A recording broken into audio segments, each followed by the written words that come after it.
Okay. Oh, good. Actually, wait. We had 7. She'll be 7. You'll be 7.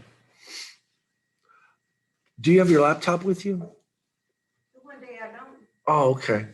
I'm trying to think of how. I guess I can do the PowerPoints because I do them on here, so I can cast it on to the Zoom. But what I will do is I'll try. I'll just turn it on here. And then, oh shoot, I'm in so much trouble.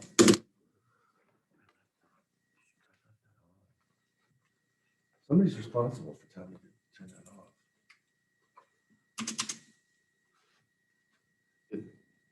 What's wrong with this computer?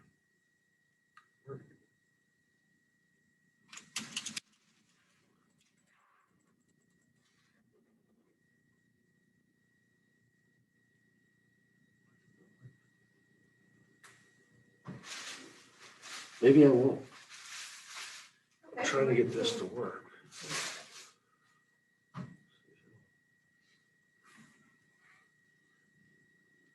Enter power setting. No, I want you to turn on. I don't want that. Oh, shut down.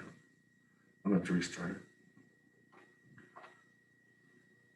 I'll restart it and then hopefully I'll just click up here when I switch and then I'll use this to switch for the actual PowerPoints. All right, I guess we're going to go ahead and get started. But while we're doing this, the things that you should already have done. Okay, go to chapter 1, course content.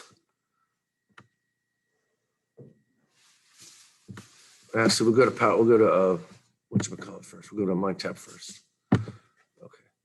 Okay. At this point, you should have already done for chapter 1. You should have read the ebook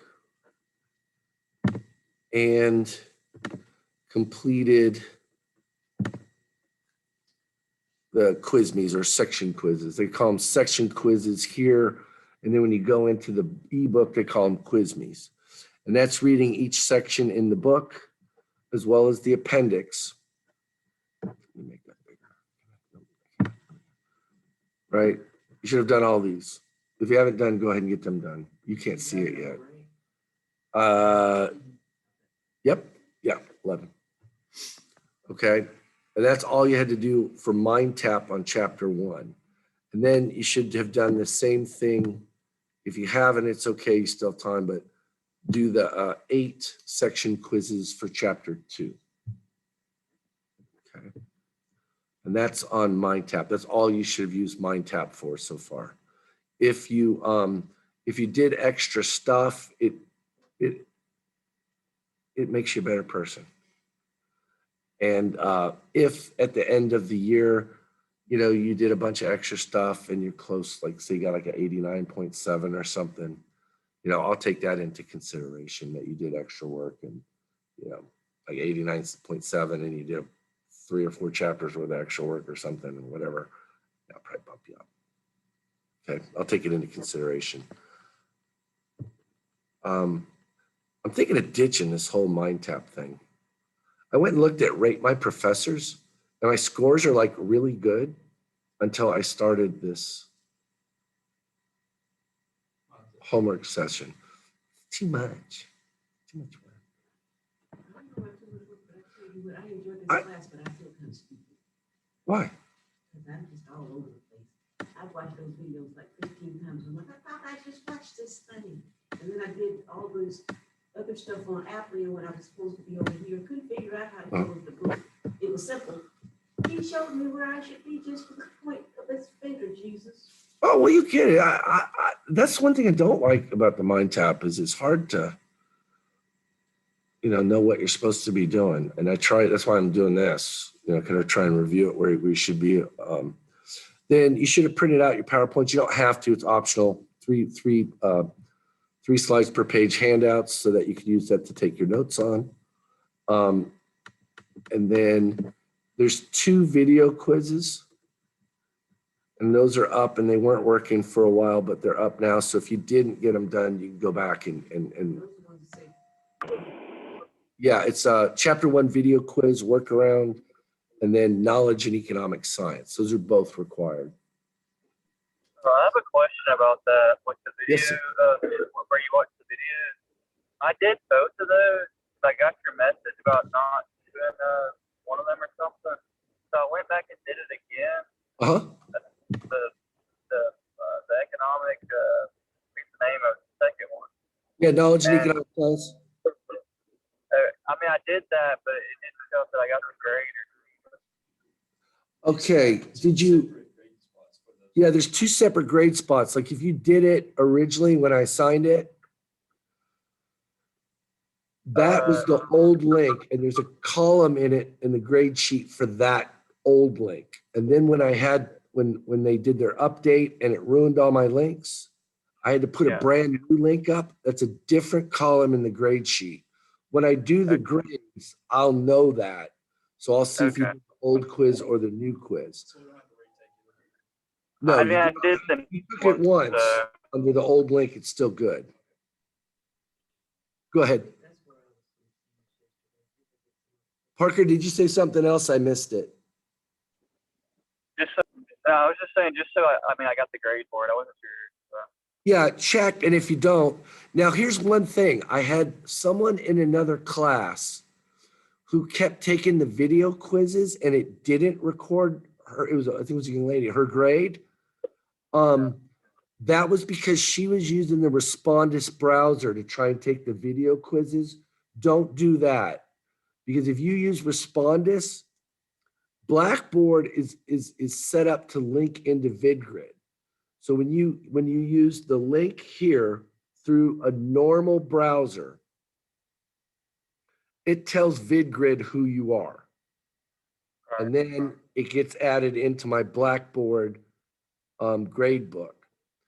For some reason, if you use Respondus, Respondus doesn't tell VidGrid who you are. It just shows up in my grade book as anonymous. Yeah. So we had to go through and find out all the times that she took the quizzes.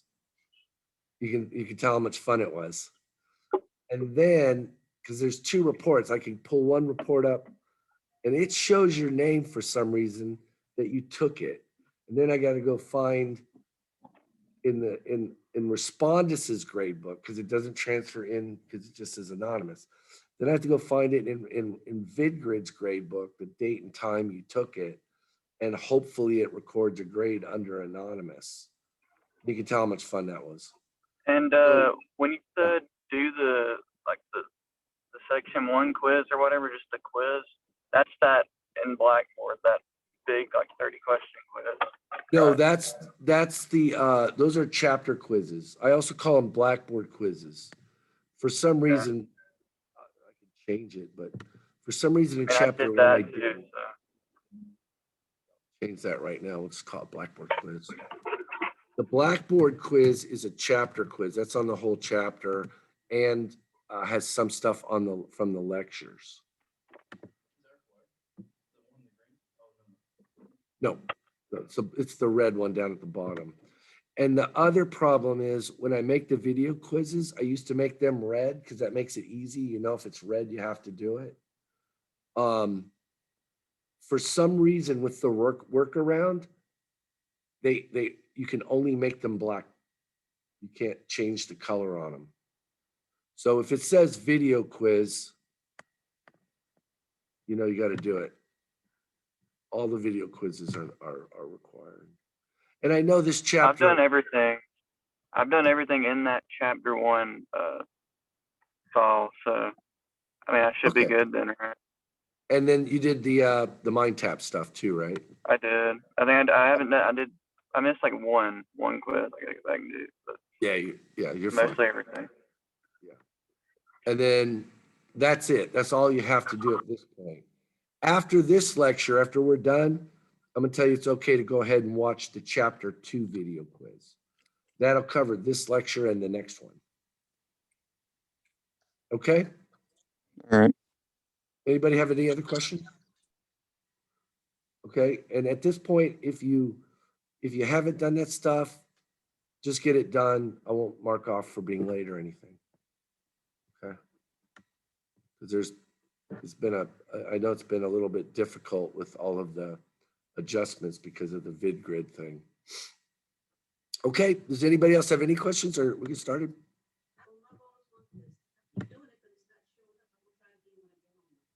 Which one? Economic science? Okay. Now, don't use Respondus, just use a regular browser. And the best browsers to use are Firefox and Chrome. Don't use Microsoft's browser, whatever that's called now, Internet Edge, or I don't even know what they call it now. The worst one. Yeah, that's what I call it, the worst one. Yeah, for some reason, you're going to have more problems if you use the Microsoft browser. If you don't have Firefox, just download it. That's the best one. And Chrome works well too. Okay. All right. And by the way, thank you everybody for showing up. I really like this class. I think you guys are good students, and I'm really proud to have you all as students. I don't always say that, trust me. Here we go. We're gonna work, it's gonna work. The computer came up and I'll be able to do the PowerPoints for you. I've got one student here in the class, and they don't have a laptop with them. So we're okay.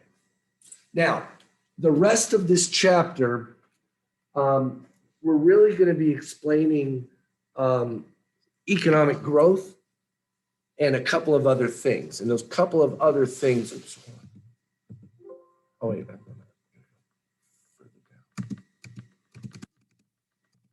And those couple of other things are what we call opportunity cost and marginal analysis. We'll get into what those are.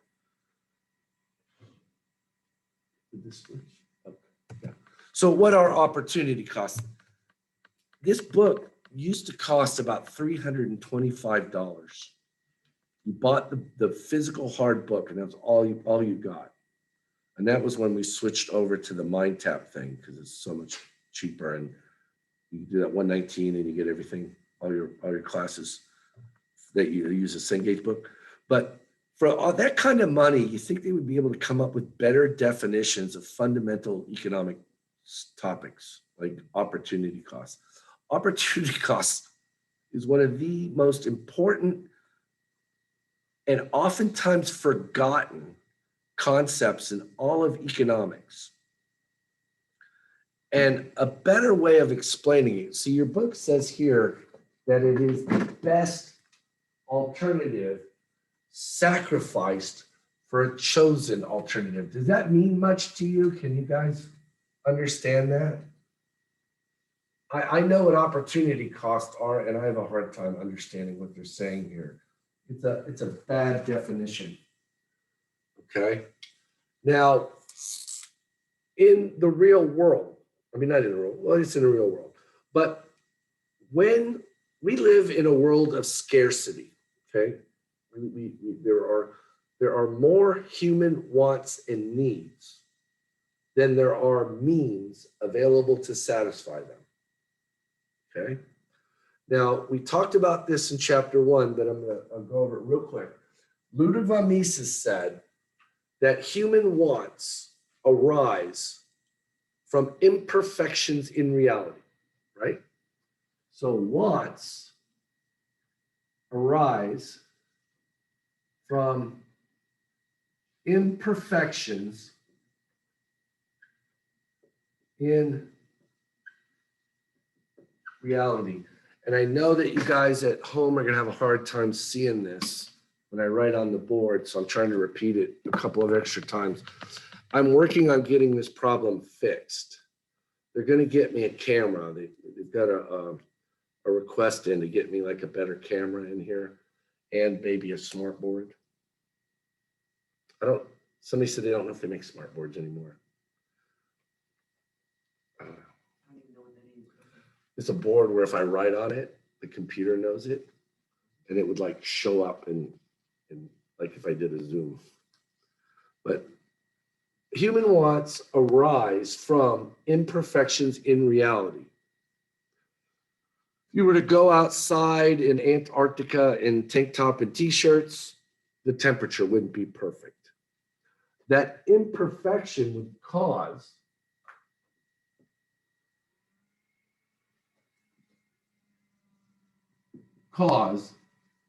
an uneasiness within us as human beings.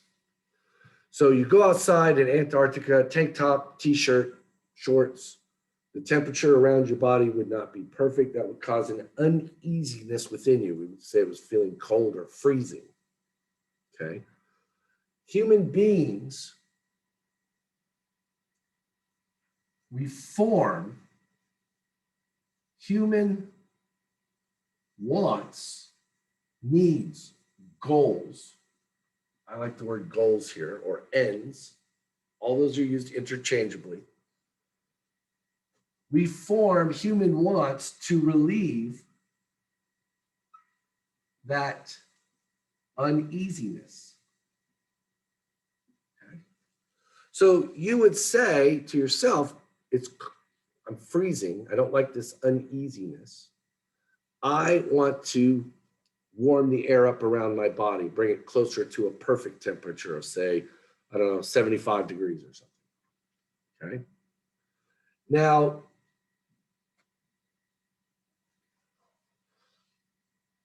we would then take inventory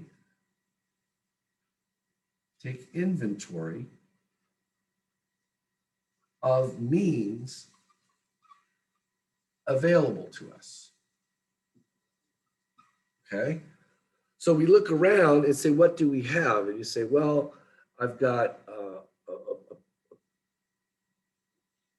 what is this? A whiteboard marker, a PowerPoint clicker, and I didn't bring mine today because it wasn't that cold out, but I have a coat, okay, a big parka.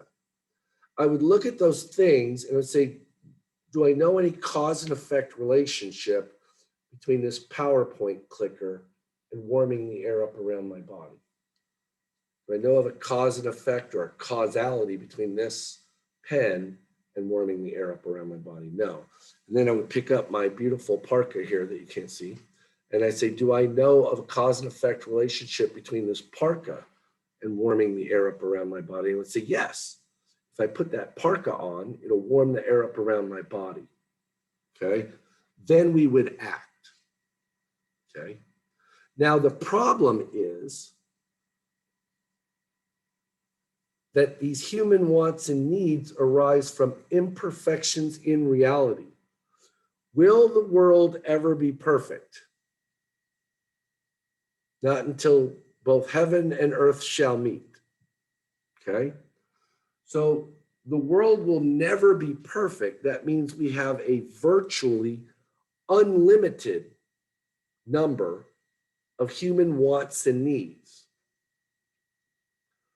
But we only have a limited number of means or things that we can use to satisfy those wants or needs. Okay? There's only, I couldn't count the number of human wants or needs. I can't count it. There's no limit to it. But I can count the number of parkas, Mercedes, computer, laptops, shoes, pairs of shoes available to satisfy those human wants or needs. So there's not enough. So that means that all of our wants can't all be satisfied at once. Okay? So we have to order our wants or needs, rank them in accordance with their importance to us. So maybe I'm out in Antarctica. I don't have tank tops and shoes on. There might be a whole bunch of things that are not perfect for me at that moment. The temperature, maybe I haven't eaten breakfast yet, so I'm hungry. Maybe my sister's sick and I wanted to check on her. There's all these different things that I want. But because the number of means available are limited, as well as time in my own physical body, I can't satisfy them all. So I rank them in accordance with their importance or urgency to me. And in this case, relieving that feeling of freezing would be the most important want that I have. And I would act on that one. But all those other things that I want, I can't act on. Okay? Even if I have the means available for them, I can't call my sister and put a parka on at the same time. So because of that, the next best thing I could have done with those resources, that's what we call your opportunity cost. So maybe I rank putting the parka on, and then the next best thing I could do with my resources would be to eat breakfast, okay? But by putting the parka on, I'm not eating my breakfast. That's my opportunity cost. You all have an opportunity cost. There were other things that you could have done today instead of be on this Zoom call or here in class watching this lecture. Let's say that I had called you and I said, oh, I hurt my pinky toe and I can't come into work today, right? And I don't play with pain. My pinky toe hurt, I'd be out. So if I did call you and said, hey, I got to cancel class today. Now, of all the things you could have possibly done, this was the most important to you. There's nothing more important to any of you than being here in this class at this time. But there's other things you could have done. So let's say I canceled class. What would you have done? Between 9:30 and 10:45, she said she would have gone home and made herself breakfast, which sounds like a great plan. So, and there's other things you could have done. You could have gone shopping. You could have gone home and maybe watched your favorite TV show, although there's nothing on during the day worth watching. But you could have watched Netflix. Right? You could have cleaned the house. You could have walked the dog. You could have called your grandmother and said hello. All these different things. The only one that's important to us as an economist is the next best one. And that was making breakfast and having breakfast. So that's the cost of coming to class. What would you have done if I had to cancel class? Okay, breakfast. Okay. I always get someone that says I would have slept, and I just say, you lazy bum. What are you doing sleeping at 9:30 to 10:45 on a weekday? Okay, but that's it. The next best thing you could have done, that's your opportunity cost.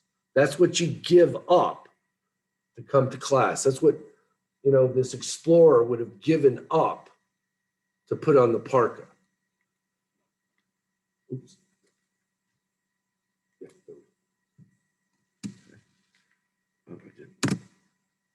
I'm not coordinated enough to figure out I need to push this once and I got to push this one. Okay. It's not showing on the screen. It's not. On this screen. You're not getting that screen share? I am so sorry. You're right. I'm so bad. You guys can't see my PowerPoints. No. They can.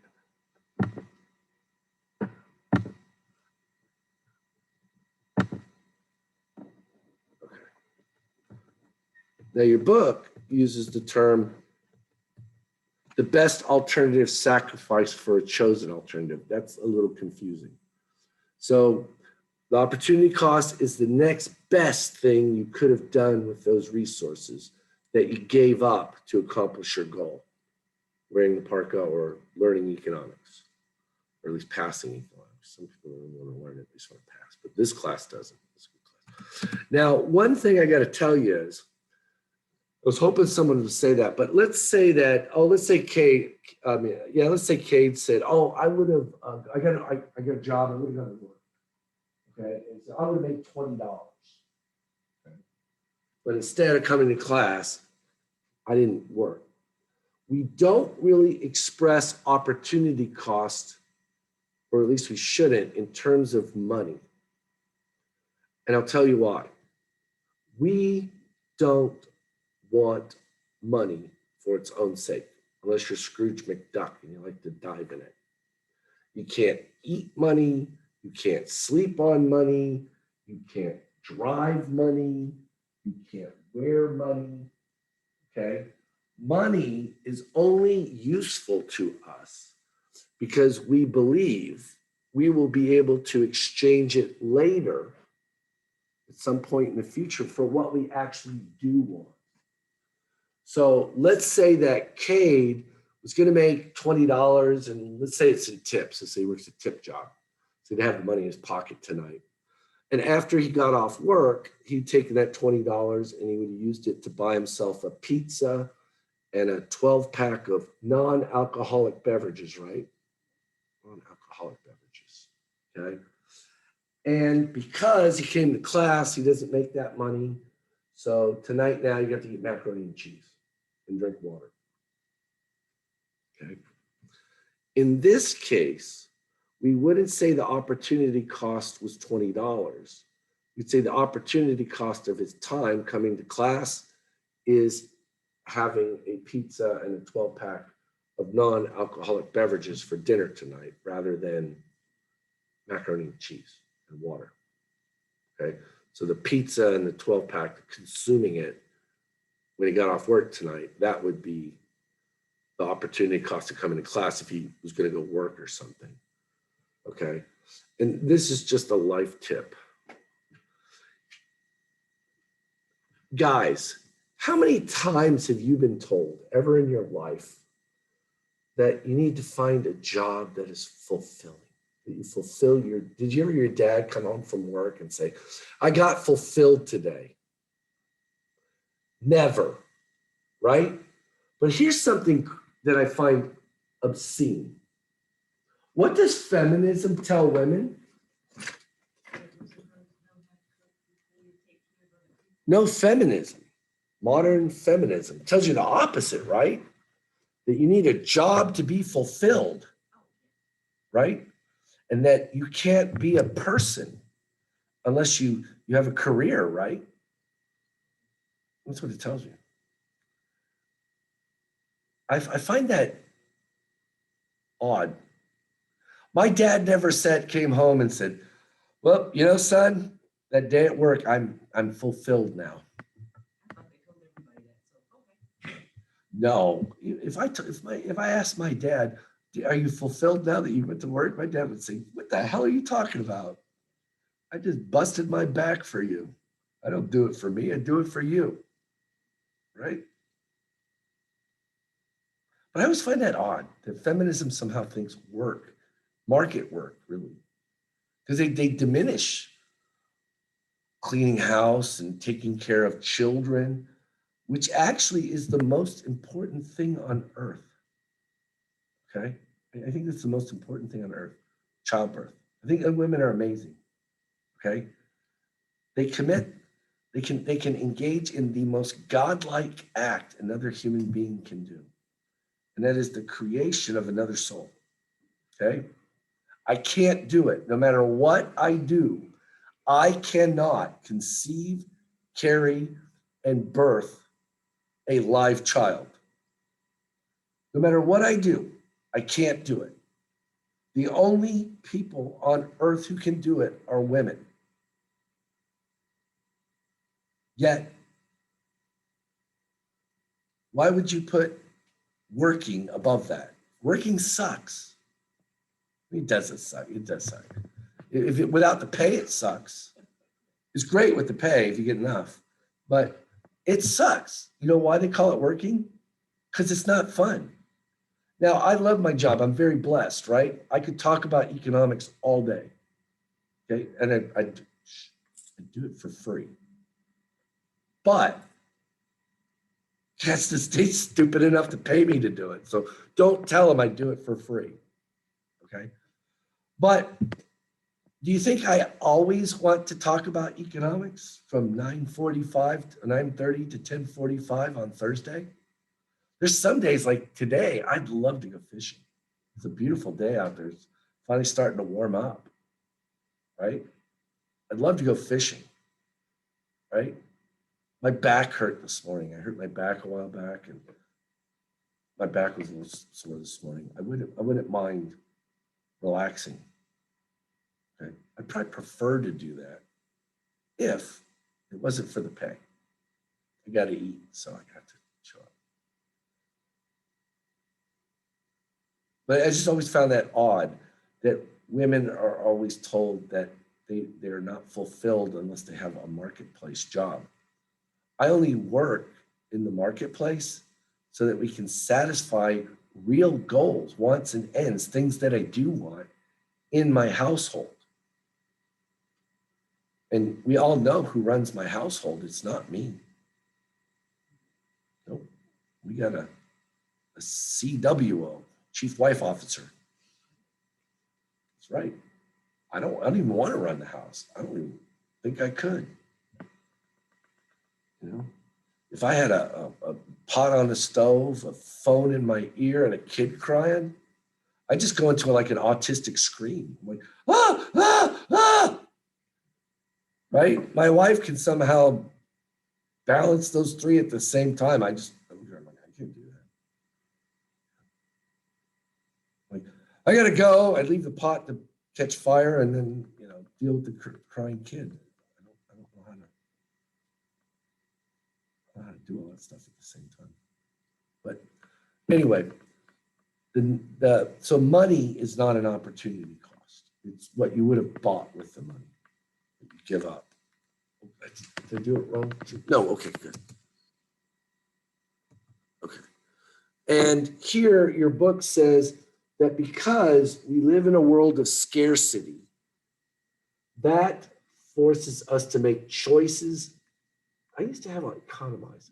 I like use the word economize down here. We rank our goals from most urgent to least. We choose the most urgent or the best goal, leaving all the others unsatisfied. That's the choice or the economizing. The next best option is our opportunity cost. Every action has an opportunity cost. And this leads us to the old saying, has everybody heard it? I'm sure someone's dad has to sit you down and said, son, daughter, or your mom or something. There ain't nothing free in this world. Has anyone ever told you that? It's true. And economists know it. Let's say that I offered to take everybody out for a free lunch today after class to the finest place in all of Gadsden. And everybody knows that's Captain D's.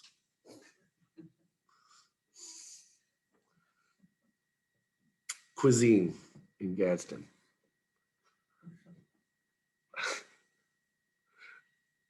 I love living here, but I mean, I'm like from Las Vegas, and I lived in San Francisco, I've lived in other places, and the restaurant selection here is horrible.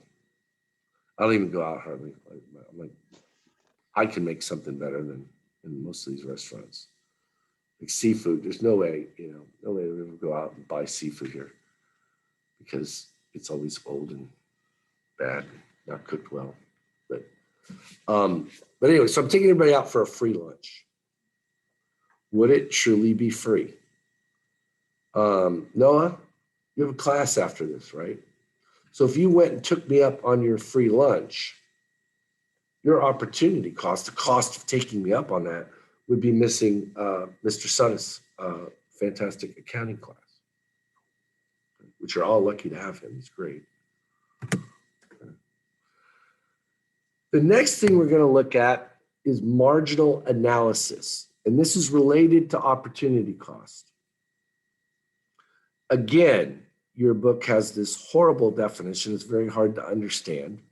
It says that marginal analysis is an examination of the effects of additions to or subtractions from a current situation. Marginal analysis comes to us from three economists who independently discovered marginal utility theory in the 1870s. Okay. There was a man named Leon Walras. He was a Frenchman. He he discovered marginal analysis. And these guys all worked independently. They didn't know what each other was doing.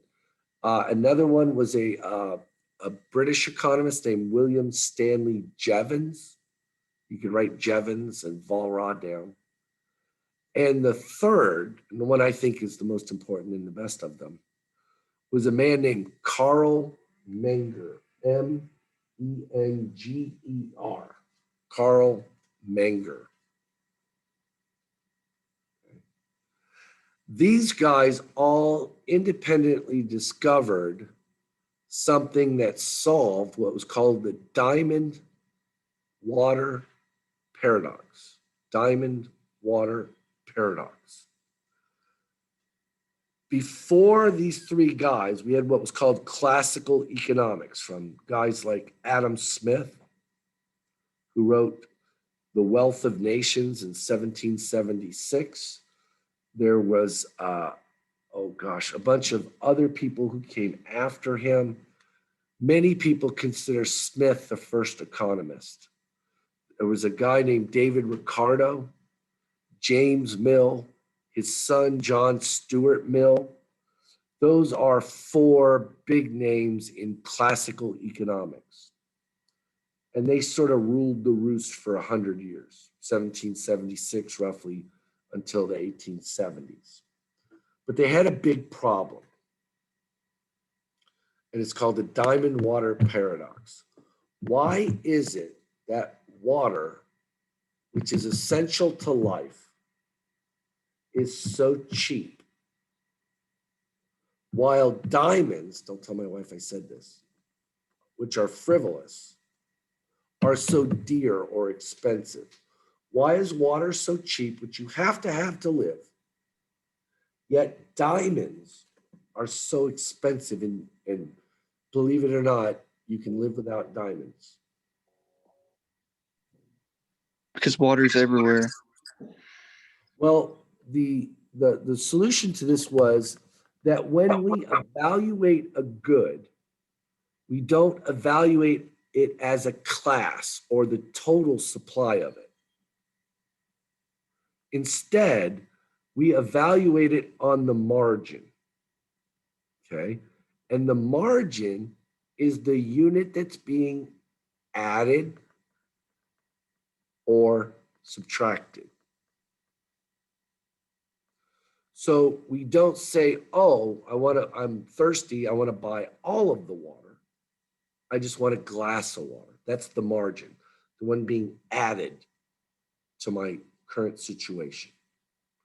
When you say I want to buy a diamond, you'll say I want to buy all of the diamonds. I want to buy a diamond, say, because let's say you're a young man and you want to get married, right? Ladies, if a young man wanted to marry you and he showed up without a diamond, what would you say? No? No? Okay. Some people said thank you. You know, but most women, a lot of women say, nope, no diamond. I ain't walking anywhere with you. Hit the road, Jack. Okay. And I'm going to go on a little side note here. We were fed, this was actually a marketing campaign, right? De Beers, right? De Beers is a cartel, and almost every diamond producing nation in the world has an agreement with De Beers. They say any diamonds that are found on our territory, we will sell to you at a fixed price. So De Beers says, we will offer you this price for all of the diamonds, so much per carat. South Africa, the largest, most productive diamond mining place in the world, all of the diamonds in South Africa are the property of the government of South Africa. If you dig up a diamond in South Africa, it does not belong to you. But the government will buy it from you at a fixed price, which of course is lower than what De Beers pays them. So all of the diamonds that are found by miners in South Africa are sold to the government at this lower price. And then the government of South Africa sells them to De Beers. De Beers takes all of the diamonds that are produced in the world from these countries that they have agreements with, and they lock some of them up. They say, all right, we've got, say, a million diamonds. We're going to put 500,000 of those diamonds in a vault. We're not going to sell them. We're only going to sell half of them. That reduces the supply of diamonds and drives up the value by making them artificially scarce. Diamonds are not all that scarce. In fact, when the Soviet Union fell, the Soviets had discovered this huge diamond mine in Siberia. And it's even better than regular diamonds because they think that a lot of diamonds come to Earth in asteroids, right? Well, this was a diamond field that an asteroid hit. And the diamonds in this field are even harder than other diamonds. And they're all over the place. And the Soviets kept this secret because they didn't want to drive down the price of diamonds, because the Soviet Union is a fairly large diamond miner, and they were taking the diamonds and selling them for hard currency so that they could buy and import things into the Soviet Union like grain so they could feed their people. So when the Soviet Union fell, these Soviet scientists showed the rest of the world this diamond field. And I think there's like 1,000 or 100 years worth of diamonds in it. They don't mine it yet, as far as I know, because they don't want to drop the price of diamonds. But De Beers and the Soviet Union, in this case, these governments and the cartel that works with them, keep the price of diamonds, the supply of diamonds down low so that the price is high. Things like emeralds are far more scarce than diamonds. But there was this advertising campaign, I think it was back in like the 1900s or something, whatever, where De Beers said, oh, a diamond is forever, right? And there's a lot of symbolism in marriage, right? I've got this ring, right? It says that my wife owns me, right? And you wear it, right? And that tells, not that any woman looks at me, but if one, like a blind woman or something, or maybe someone with some visual impairment thought I looked good and interesting, right? That says, hey, hands off, ladies, right? I'm already owned. Married. Forgot this different word. But all of them, right? Everybody gets married pretty much. You have these rings.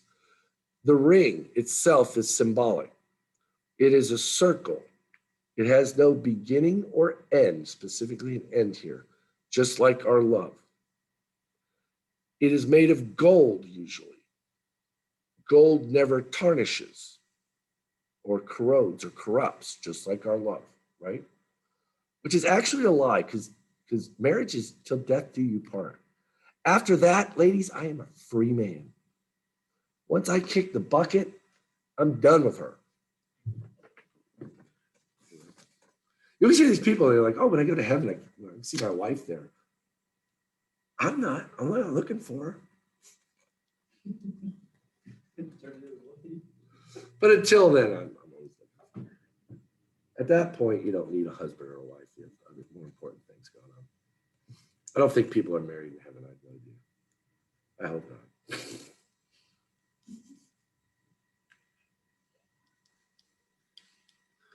But anyway, so that's marginal analysis.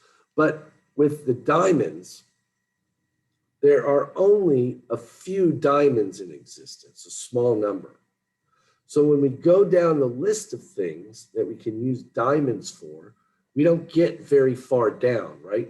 There might be enough diamonds in the world for everybody who wants them to get married. The next best use for diamonds might be, to adorn our bodies, which I find silly. I don't like jewelry. I never wear it. The only thing I wear is this, is because I have to, or my wife will get mad, right? But I never understood that, and it's okay. I mean, I understand people have preferences, so I'm not saying you shouldn't. But why are they putting things on your body to adorn your body? I don't understand it. I don't know. It's okay. I mean, I'm not judging it. Women look pretty with jewelry. I'm not criticizing it, but it's just I never understood it. I've never done it. I've never worn jewelry. Although, I was thinking of getting a belly button ring. Not. Oh, I'm going to tell you a story. It's horrible. All right. One time I had a student, and this person had things through everything. Nose piercings, eyebrows, and it's fine. It's not my body. I don't care. Ears, like 17 of them, through the lips. That's the thing. I'm like, why would you let somebody stick a piece of metal through your lip? That's got to hurt. Anyway, somebody made a joke, and I said something, and somebody said something about a Prince Albert, and I said, oh, good Lord. And this other economist pulled me aside. This was my first job, too. He said, look, I wouldn't say anything about the Prince Albert thing. He says, you never know who has one. I never imagined an economist with any kind of piercing, let alone that. But yeah, be careful. Don't say bad things about it. No, I mean, I don't care. If somebody likes it, that's good for them. But I'm personally not sticking things through my skin. But anyway, so we adorn our bodies with them. We have some for industrial uses and maybe a few other things. Okay. But then water is very abundant. There's tons of water, right? We have more than enough water to drink to stay alive, which you would rank above getting married, right? Because dead people don't make good spouses, do they? Right? You go to get married. You couldn't even get married because you walk down the aisle and then you die of thirst, right? Couldn't even make it up to the altar. So we have enough water for everybody to drink. Nobody dies of thirst. We have more than enough water to grow our food that we need. We have more than enough water to wash ourselves. We get plenty of water. In fact, we get some pretty silly uses of water, right? We use water to wash our pets, to wash our cars, to water grass in the front yard. We use water to have water balloon fights. In fact, we have so much water, we can get down to some pretty unimportant uses for it. And the last unit of water determines the value on the free market for all the water. And I think that the marginal unit of water is consumed in my house, because I have kids that will go into the bathroom, turn the sink on, and walk off. We have so much water that we have enough for my kids to turn the water faucet on, walk off, and let it go down the drain. The value of water is based on the value of that marginal unit of water. But diamonds, because they're so scarce, we only get down to we can only use them for some very important uses. The marginal or last unit of diamonds bought or sold on the market is very important. So the price for diamonds is high. And that's because of marginal analysis, okay? When we act, we engage in marginal analysis, okay? When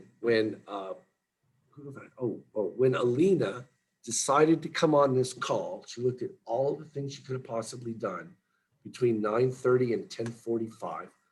And she said, going to class and maybe eating breakfast were the most important things. And she looked at them and she said, what do I like better? Going to class, passing economics, getting my degree, and in the future, having a better life for myself and my family, or eating breakfast right now, relieving that uneasiness right now. And she chose the first one. She said, that's better, that addition, than what I give up or what's subtracted eating breakfast. And she decides to come to class. And that's marginal analysis. We evaluate things on the margin, the unit being added or subtracted, and we compare them. What's better? The next thing we're going to do, I want to look at the time. 10:24, good, I know it's time. Is we're going to deal with something called a production possibilities frontier. Now, this is what we call a pedagogical tool. It is a teaching tool. There are no production possibility curves out there that I can find and draw, okay? This is just a tool that we use to demonstrate those concepts that I talked about at the beginning of class. Opportunity cost, I can use this picture to help you understand opportunity cost if you didn't understand my definition. I can use this picture to examine marginal analysis. And I can use this picture to demonstrate economic growth, which is something we're very interested in as macroeconomists, okay? What makes an economy grow? I can use this to explain certain concepts in it, okay? Now, what it is, and if you don't have the PowerPoints, write this down. It is a curve that shows the maximum combination of two outputs that an economy can produce given its available resources and technology. Okay. Again, a definition that probably doesn't ring a bell with you. You say, well, I don't know. Okay. So it's easier to do this through a picture. And unfortunately, those of you at home are not going to be able to see this as well as I would like. But I'm going to move this projector up as close to the board as I can when I draw it.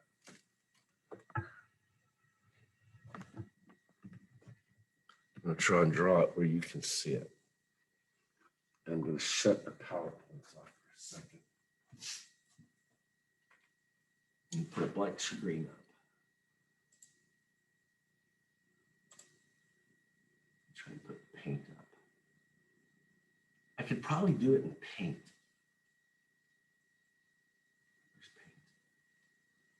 Go down to the bottom left. You see the four windows over there? Where? I'm going to come show you. Oh, here? Yeah.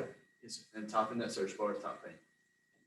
Where's the search? Oh, right there. You're already in it, very in the bottom, very bottom. Right there. Or down here. Down here. Okay, paint. I see it now.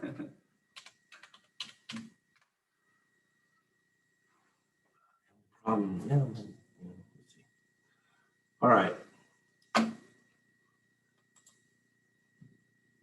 make the biggest lines possible so you can see them.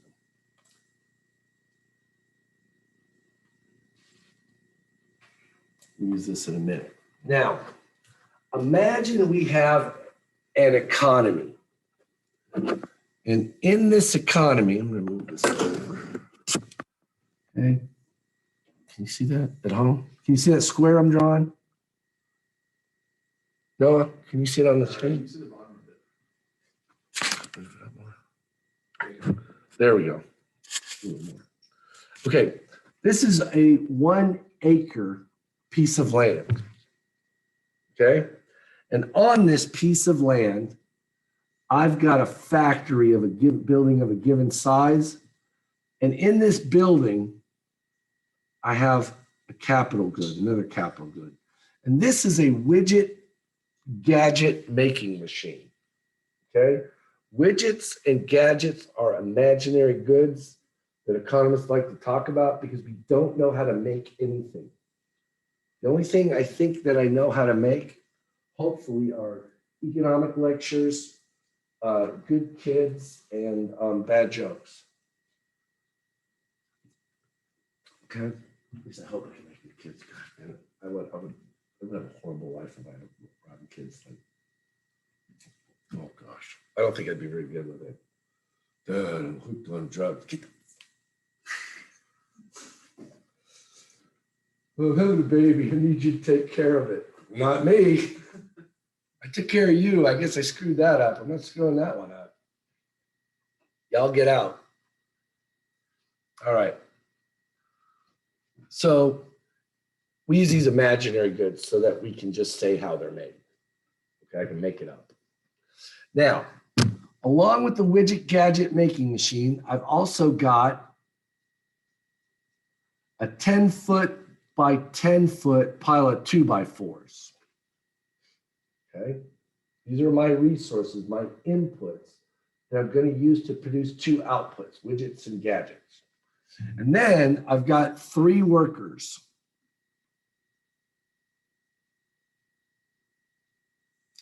I got Mo, Larry, and Curly. And everybody knows who those guys are, right? It's Joe Biden's economic advising team. I think they work for Trump too. Those are the 3 Stooges, the greatest thing America ever made next to nuclear weapons and baseball. And football. I guess we invented football too. Okay. Now, I also have, so remember our resources, right? We got land, right? We've got labor, we've got capital goods, and technology. Technology is the plan on how to combine all of these things to produce an output, okay? So my technology is Mo grabs a 2x4 off the pile, sticks it into the widget gadget making machine. Larry mans the switch. If they want a widget, he lifts the switch up. If they want a gadget, he pushes the switch down. Then Curly stands at the other end here and catches the widgets and gadgets as they come out of the machine, and he stacks them for shipping. That's my technology, okay? So the production possibilities frontier will be the curve that shows the maximum combinations of these 2 outputs that an economy can produce. So here I've got widgets, can you see that? Yeah. And I've got gadgets for G, okay? Now let's say, and we've got a fixed amount of period of time, because I forgot time, right? Time's a factor of production. And that's 1 day. If Mo, Larry, and Curly decided to produce only widgets and no gadgets for a day, if everything went perfectly, there would be some number, maximum number of widgets and gadgets that Mo, Larry, and Curly could produce in a day, wouldn't there be? If everything went perfectly, there'd be some maximum number of widgets they could produce if that's all they produced during the day. So let's say, we'll call this combination A, let's say that's 20. So if Mo, Larry, and Curly worked all day, only producing widgets, never attempted a gadget, they could produce 20 widgets in a day. What if they did the opposite? What if they said, we're not going to produce any gadgets today. We're only going to produce, we're not going to produce any widgets. We're only going to produce gadgets. There would be some maximum combination of gadgets, a number of gadgets, not combination of gadgets they could produce if they only produce gadgets. And let's just say, for our sakes here, that is 15. Okay. Then they could decide to produce combinations of widgets and gadgets in between there, right? What if they wanted to produce one gadget per day? They might only be able to produce 19 widgets. We'll call that combination B. What if they only wanted to produce 2 gadgets during the day? Then maybe they could only produce 17 widgets. We'll call that combination C. And there's all kinds of other combinations in between there. Okay. The production possibilities frontier is a curve that shows the maximum combinations of widgets and gadgets, 2 outputs, that an economy can produce. Here's my economy, given the available resources. So when we draw this curve, we're going to plot these combinations on this graph, and we're not going to allow anything inside the box to change. It all stays the same. 3 workers, 1 day worth of time, the technology that they use, the amount of land, labor, capital goods that they have available. So here, I'm going to put widgets on the y-axis. And my units are going to be widgets per day. That time is important. What if you asked me, oh, how good at widget and gadget making is Three Stooges land here? And that's the name of my economy. And I said, oh, 20 widgets. Is that good or bad? No. Not unless I tell you how much time it takes for them to produce those widgets. What if I said, oh, 20 widgets a second? Ladies might be wanting to move to Three Stooges land to marry these rich widget producers. Okay. Or financial advisors would be wanting to go there to fleece these guys. On the other hand, what if I told you, oh, 20 widgets per century? Things aren't going good in Three Stooges land, are they? People are probably going to move out of there. Okay, so I got to tell you the time period. That's on my y-axis. The y-axis is always the vertical axis. The horizontal axis, we call that the x-axis. And then whenever you draw a graph, you always have to put your units down, right? What if I drew this? What is that? I think it's a baseball field without a fence. Maybe you look at it and say, oh, that's an interior angle of a right triangle without the last line, right? Hypotenuse. And you look at it and say, oh, that's a beautiful piece of artwork. That's modern art. I'll tell you something funny. The other day, I'm doing this conference. Anyway, I put a Google search in because I was looking for this conference I'm going to see if they had me put on the list yet. And I just typed my name in. And I found some guy with the same last name as mine, same first name. And he's in New York, and it's some sort of art gallery thing. And I turned it on, and the guy is talking about, he's like the biographer of some famous artist. And I'm like, oh, well, I'm related to somebody who knows about famous artwork, right?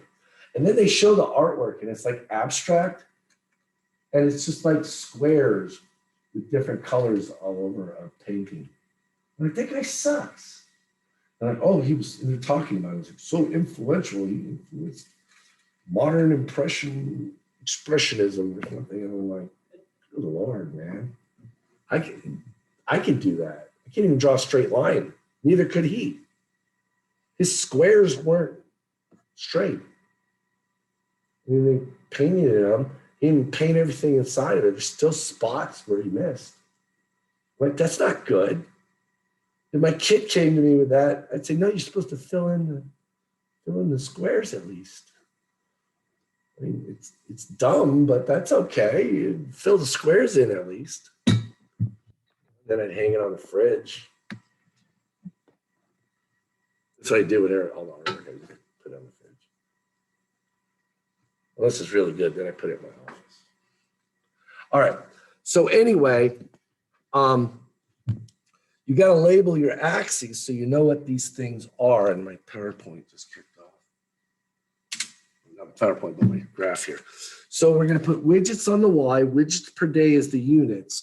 And we're going to put gadgets on the x-axis, and I'm putting gadgets per day.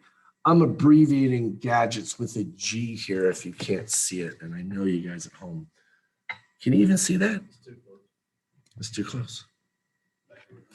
Back one more. Move your screen down.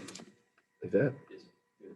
Oh, okay, now you can kind of see it. Okay, there we go. All right, so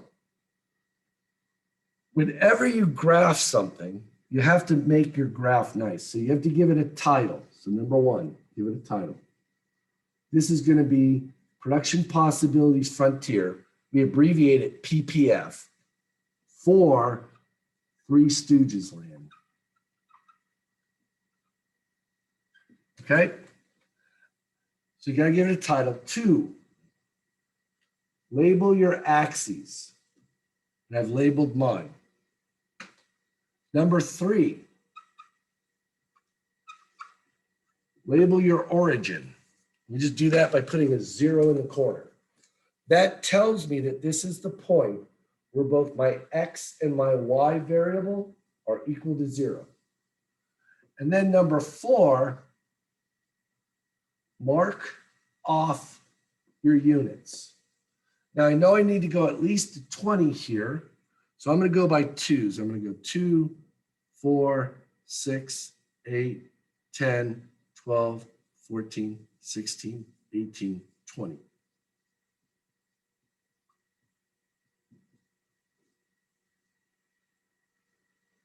Okay. And then I know I need to go at least to 15 here. I'm going to go by units of 1. I'm going to go 1, 2, 3, 4, 5, 6, 7, 8, 9, 10, 11, 12, 13, 14, 15. There's 15, 14, 13. I got 1, 2, 3, 4, 5, 6, 7, 8, 9, 10, 12. Okay, I've marked my units off. Now I'm ready to graph. Now, gadgets are on my x-axis. So I'm going to take my little chart here that I made. Can you see that? The widgets and gadgets? See all that? And I'm going to put an X here. So they know that gadgets is my X variable. And I'll put a Y here. So I know widgets are my Y variable. Whenever we talk about a point on a graph, a two-dimensional graph, we give it a name. Its first name is its X variable. Its last name is its Y. Doesn't matter what's on this axis, gadgets, airplanes, dog haircuts, it doesn't matter.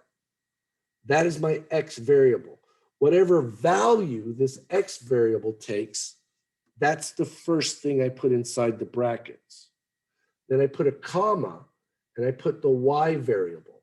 So for point A, it gets a name. Its first name is always its X variable. Point A here, its X variable is 20. 20 widgets per day is how we would say it. But I'm only writing a 20 down. And its last name is the number of gadgets produced per day. That's 0. So we would call this point 20 widgets per day, comma, 0 gadgets per day. Every point gets a first name and a last name. And its name tells you where it lives.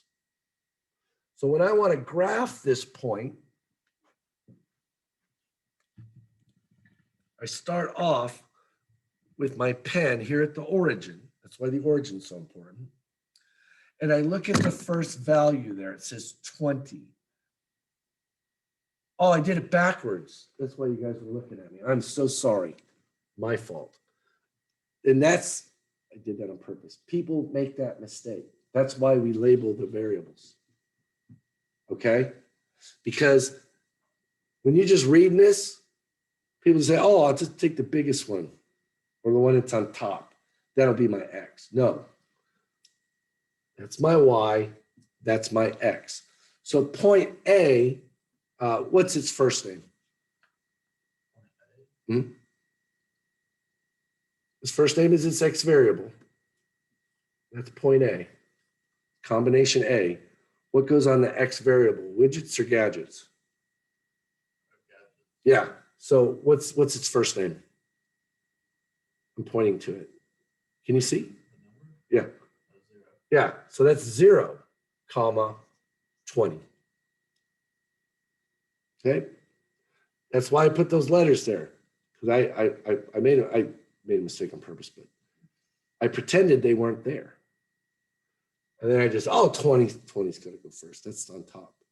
No, that's got to go on first because that's on the x-axis. That's what matters. So here, now I can graph it. Put my pen here and I look at the first number. It says 0. That's my X value. I'm already on 0, so I don't have to move my pen. Then I look at the second number there. That's my Y variable, and it's positive 20, so I go up 20. And I graph that point there, point A. Okay. Point B, we'll graph that one now. We'll make it a different color. Make it purple. Point B. Let me see here. Alina, are you still there? Yes. What's point B's name going to be? I'm going to move you over so you can see it better. Can you see that point B there? Mm-hmm. Okay, what is its name going to be? 119. 1, 19. Now we would say one gadget per day, 19 widgets per day, but 1, 19. Now when I graph that, here's my purple pen. Tell me what to do. I'm on the origin. Can you see that? No, what do I do to graph this? Go over 1 on the x-axis. The right one, yes, ma'am. Up 19. Up 19. And I put a second point there, point B. And we could do that for all the points. 2, we're going to go to 17. Okay. And then when we connect these, I had a professor once. He said, if your points don't match up to your line, just make your points bigger. And then we connect all these points like D and all the way here to Z. That would be our production possibilities frontier. And we'll label that curve PPF. This is the set of maximum combinations of widgets and gadgets that this economy can produce given its available resources. So every day, Mo and Larry wake up, they can decide to operate anywhere on that curve. And if everything goes perfectly, they'll get there. There's no mistakes, no bad materials, no errors, no nothing. Everything works perfectly. Okay. Now we can use this curve to demonstrate opportunity cost and marginal analysis. Let's say one day Mo or Curly goes up to Mo. Let's say we're operating every day at point A. Every day we're making 20 widgets and no gadgets. And one day Mo or Curly goes up to Mo and says, hey, Mo, why don't we produce a gadget tomorrow? And of course, Mo would immediately slap Curly and say, that's the dumbest idea I ever heard, right? That's what they do. But then, whenever he does that, Mo actually thinks about it. And if Mo likes it, he claims it as his own idea. Now, when Mo is making the decision on whether or not to produce a gadget tomorrow, he's using marginal analysis and he's using opportunity cost. If Mo decides to move to the right and produce one gadget, he'll gain one gadget. That's what's being added to their current situation, what they will add. But if he does that, what is the opportunity cost? What does Mo give up to produce that first gadget? It's one. That's 19. Yeah, my board just went on me again. Okay. In order to produce that one widget to move to the right, he moves down one widget. So the opportunity cost of moving from point A to point B is one widget. This is what we would call his marginal benefit. By moving to the right, he would gain one gadget, but it would come at the opportunity cost of one widget. Mo is going to engage in marginal analysis. He says, what do I like better? Now, this would also be the first gadget in his possession because he didn't have any before, right? Never produced one. And he would be comparing it to the 20th widget. That's the one he'd have to give up because the first 19 he would use for the most important 19 uses for a widget, right? The first one he gives up would be the least important one of them all, okay? Just like, if you had bottles of water, right? The first one you're going to drink. The second one you're going to save for next class. You get a third one, you give it to Noah, right? Because he looks thirsty. If you had a fourth one, right, you would get it, right? Better would get it, and then so forth and so on. So let's say you had 3 bottles of water, and I asked you for one. Can I have one of your bottles of water? You're going to give up the least important one, not the first one because you're drinking it, not the second one because you want to drink it later. The third bottle of water, the one you would give to Noah, that's what you would be making a decision on. Do you like giving me the bottle of water now better than giving it to Noah to drink? If you did, you'd give me the bottle of water. If you didn't, you'd say, no, I saved that bottle for Noah. Do you compare what's being added? If you give me the bottle of water, I get to drink it. Do you like that better or not than giving the bottle to Noah, which you were going to do? You said, I'd rather have Yohe drink the bottle than Noah. You give me the bottle. If you said, no, I'd rather Noah drink the bottle of water, then you'd say, no, I'm not giving it up. And then I'd fail you, but that's okay. Right? Okay, I hope you all could hear that because I walked away from the computer. But that's marginal analysis and opportunity cost. By moving along this curve, we can see that as you increase the output of one good, you produce less of another. Instead of Mo, Larry, and Curly and the machine and the 2x4s you being used the whole day to produce widgets, we're going to take some of them and use them to produce a gadget. By doing that, we have fewer resources available to produce the widget with. And it looks like it's time. Thank you all very much. I think I recorded this. I did, didn't I? Yeah, and I'll try and get it up online to you this week. Did anybody have a question? I do. Okay, go ahead. About back to the whole South Africa and the diamond mining thing. Yeah. Doesn't like what the South African government do? Isn't that the same thing that the Fed does by like manipulating the price of gold and silver through like the use of paper gold and like paper silver? It's a little different because the South African government, their biggest crime is they steal gold from people. Right. They steal gold from the miners. South Africa and the governments do this. They just simply claim things are theirs, right? Yeah. They didn't do anything. They didn't mix their labor with it. They didn't produce anything. They said, this is ours. And if you Right. want to dig it up, you can, but you're gonna sell it to me at this fixed price, which is less than you'd get on the market. So that's their big crime. De Beers, on the other hand, is for all intents and purposes a monopolist. There's exceptions to it. But because they can collude with these diamond producing countries, they restrict the physical supply of diamonds.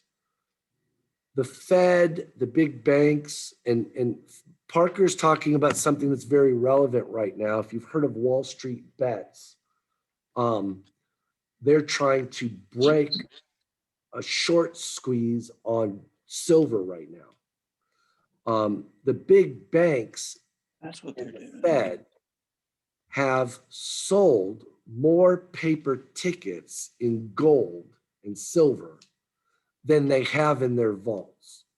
So they've told, say they've got 2 bars in their vaults.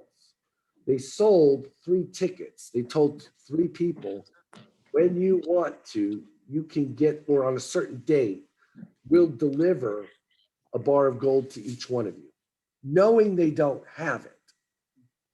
Now, as long as you all don't all want the gold on that date, I'm all right.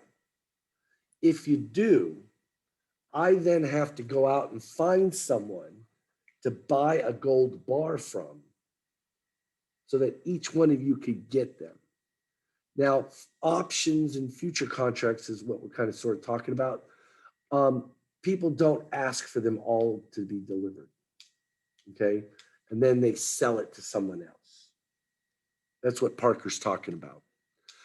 In essence, they are increasing the supply of paper tickets, not the physical supply. So it's a little bit different. And they're doing it, they're not restricting supply, they're increasing the paper supply of silver.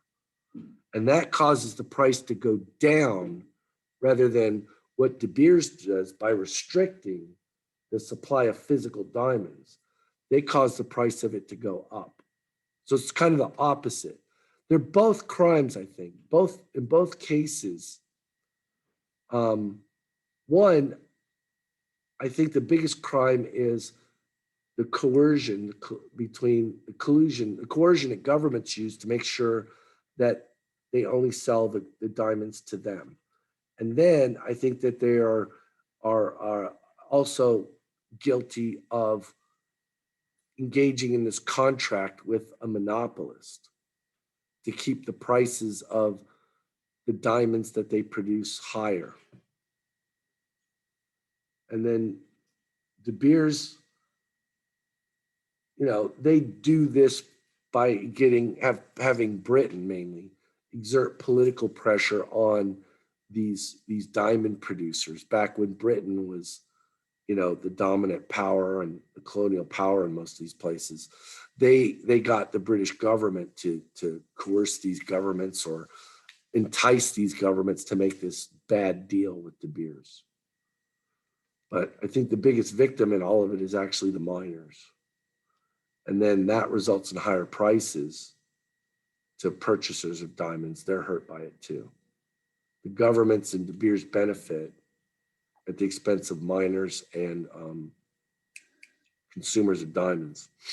And then with the paper gold and silver, with the Fed and the big banks do, they are in essence hurting gold holders and silver holders by one, lowering the price that they should be getting for those things on the market, and they're engaged in fraud by telling people we have gold and silver on deposit for you when they don't. if everybody asked for their gold and silver at the same time, they don't have it. They have to go out and buy it. And that's what this silver squeeze is about.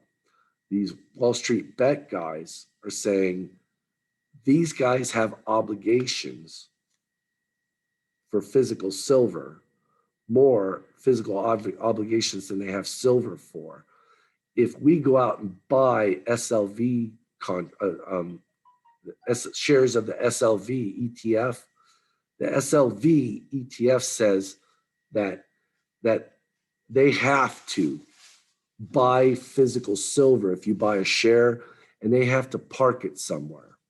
And they park it with the big banks and the commodities exchanges in London and New York. So if they do that, that pulls physical supply off the market.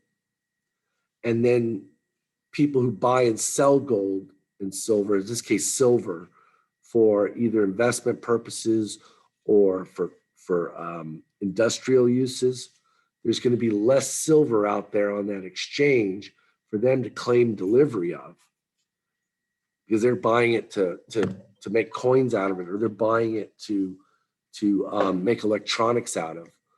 That's going to cause these banks to not have the silver that they need to clear that paper market, and they're going to have to go out and try and buy it physically, and that will increase the demand for it and drive the price back up towards where it should be if they weren't shorting it. Does that make sense? Yes, sir.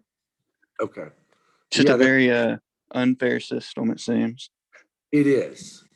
And I kind of like these Wall Street bet guys, because I think they're demonstrating, one, that the system's rigged against the little retail investor. Robinhood takes your money and they package up all the purchases that people want for stocks, and they send it to Citadel. Citadel is a market maker, and they get all of these retail orders and submit it into the exchange or whatever. They match them up within the firm. So a Robinhood investor wants to buy GameStop. Well, if Citadel has a customer, or they house an investment fund, a mutual fund or something that wants to sell GameStop, they save money by matching it up right there before they go to the exchange. And then the real reason they do it, I think, is because they front run it.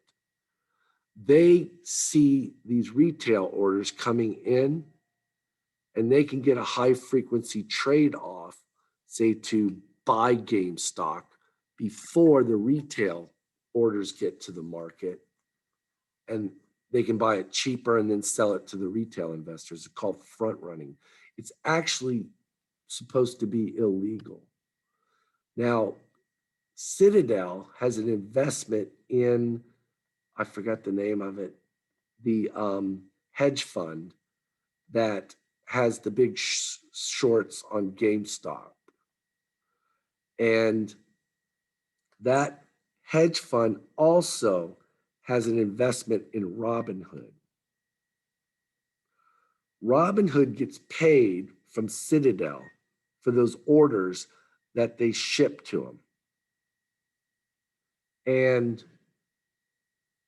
when the retail investors started going after GameStop, that was hurting this other hedge fund that was shorting GameStop and owns a share of Robinhood. Citadel has an investment in that hedge fund. So it hurts Citadel, who is really Robinhood's customer, or one of them. Because the money that Robinhood makes is from sending these trades to Citadel. Citadel pays them for it. That's why if you go on Robinhood, you don't have to pay a commission, because Citadel pays for the trades. So Robinhood had to make a choice. They said, well, if we keep allowing this to happen, they're going to bankrupt one of the firms that owns us, and that's going to hurt the firm that pays us a large portion of our revenues and makes our free trading system possible. So of course they made the choice. The other factor there was that the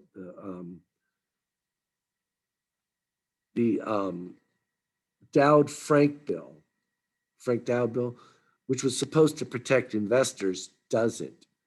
It requires Robinhood to put up collateral for their trades to make sure that there's money to pay them. And the more volatile an asset is, the higher the collateral is per share. So because of that, Robinhood had to put up over $1 billion in capital to make those trades. And they had to go out and get it from investors and borrow it. And that put a limit on them as to how many trades they could actually make. Because as the price went up, it becomes a more volatile asset, and they have to put ever greater amounts of capital to cover these trades. So they said that was the reason why they stopped, not because they were hurting Citadel and this other hedge fund that owns part of them. But I'm sure it was a business decision, you know. They probably could have gotten more capital, but you know, they were pissing off the people that own them and the people that actually are their customers, which was Citadel. Citadel's their customer, and this other hedge fund owns part of them, and then Citadel owns part of that. So in essence, you got sort of a weird relationship where Citadel is both the owner and the customer to some degree, indirectly the owner of part of Robinhood. Does that make sense? Yes, sir. Did I answer your question? You did. Do you have any other questions? I think that does it. All right. Well, thank you for the question. I enjoyed it. Okay. And I'm going to stop the